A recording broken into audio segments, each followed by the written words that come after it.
এই মুহূর্তে রাজধানীর দিয়াবাড়ি পশুর হাটে আছেন রিপোর্টার শাবাব ওয়াসি। সরাসরি যাচ্ছি তার কাছে।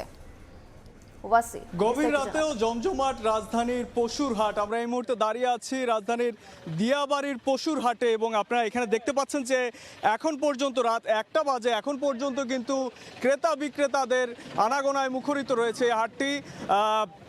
বিক্রেতারা আমাদেরকে যেটি জানিয়েছেন যে সকালে আসলে যেই রাজধানীতে যে বৃষ্টিপাত হয়েছিল যার কারণে কিন্তু সকালে একটু বেচা বিক্রি কম ছিল।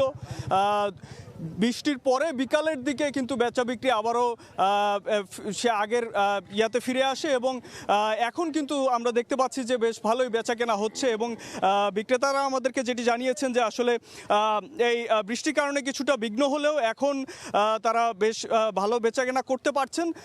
যদিও তারা বলছেন যে আগামীকালকে অর্থাৎ সর্বশেষ দিন আগামীকালকে, তার পরের দিনই ঈদ, তো আগামীকালকে আরও বেশি ভালো বেচা কেনা হবে এই আশাটা তারা করছেন। এবং অন্যদিকে ক্রেতারা যেটা বলছেন যে এখন পর্যন্ত দাম নিয়ে আসলে তারা সন্তুষ্ট নয়। দেখা যায় যে দাম তারা বলছেন যে আগের তুলনায় যে দাম এখনও কিন্তু বেশি হাঁকাচ্ছেন এরকম ক্রেতারা দাবি করছেন। তারা বলছেন যে ছেড়ে দেওয়ার দাম যেটাকে বলে সেই দামে এখনও পর্যন্ত বিক্রেতারা গরু ছাড়ছেন না।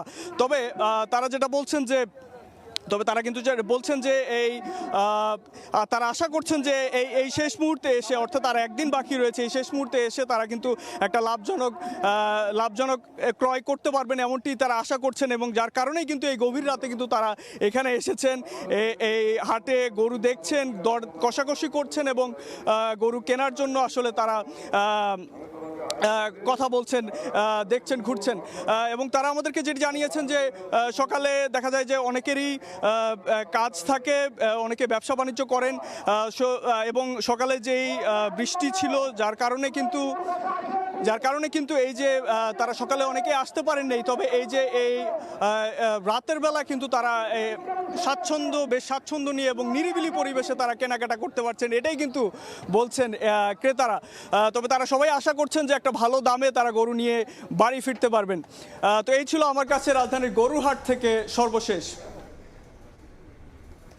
সরাসরি যুক্ত ছিলাম দিয়াবাড়ি পশুর হাটে।